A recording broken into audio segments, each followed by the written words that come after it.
5 seconds to go.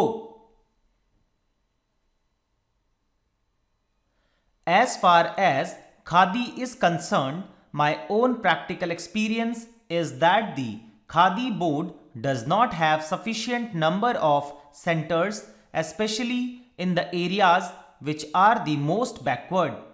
For instance, in the Sundarban area, which has only one crop a year and which is actually very poor and backward as far as industrialization goes, we find hardly any centers, either purchasing or training centers.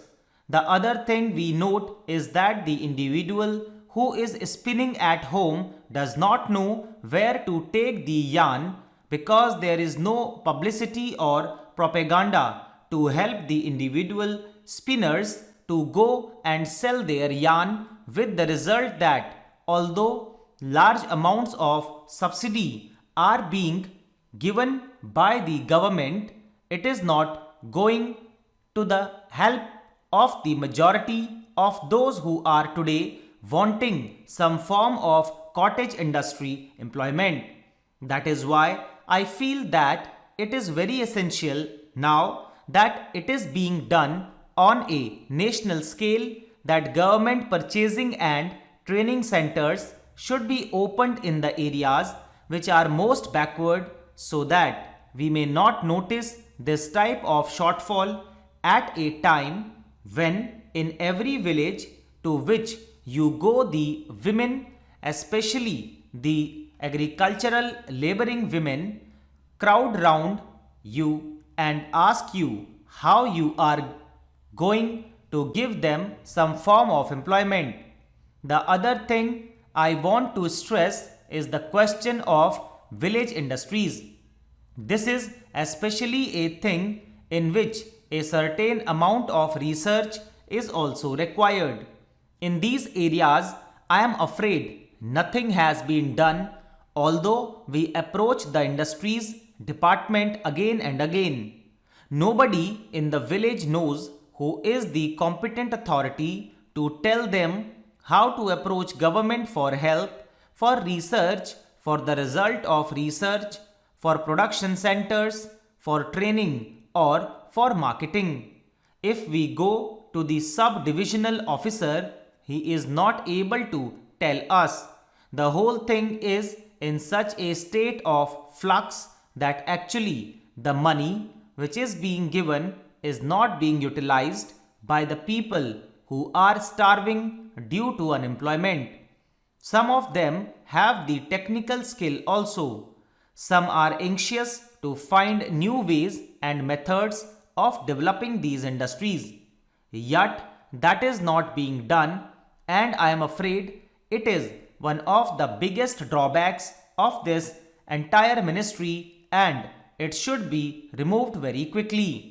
I think one of the reasons why this shortfall is taking place is the big difference and gap between the sums of money for which we are budgeting and passing in this house and its actual utilization and reaching the masses who are so eager for employment and who are suffering from so much poverty due to unemployment.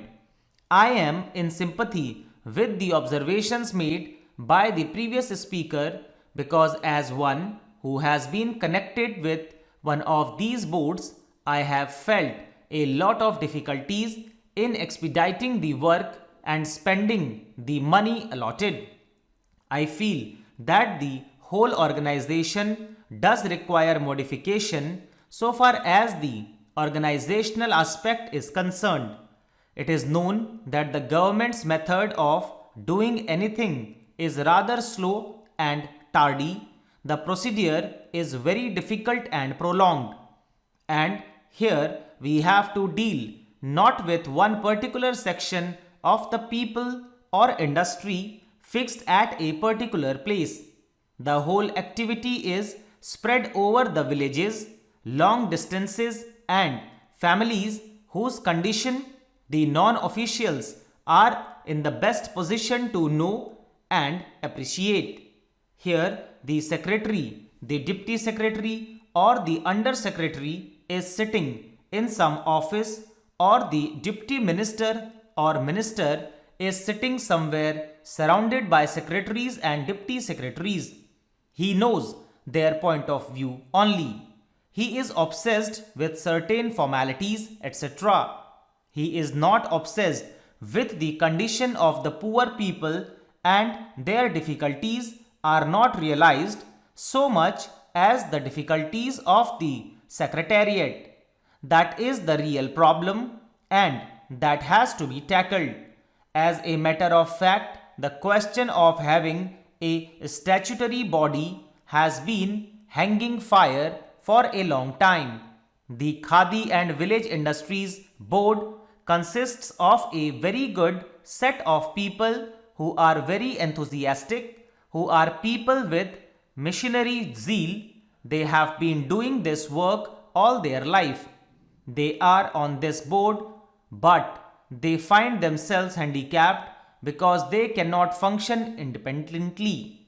They are tied down by so many rules and regulations and all kinds of forms and formalities. We must trust these people who have devoted their life to this work. Their main aim in life has been to work for these people. It is high time that we made this body a statutory body. I understand that such a demand had been made by them, and I hear that even a bill had been drafted for that purpose. I would like to know why nothing has been done so far in that direction and why it was ignored. The government of India should take immediate action in this matter. Stop.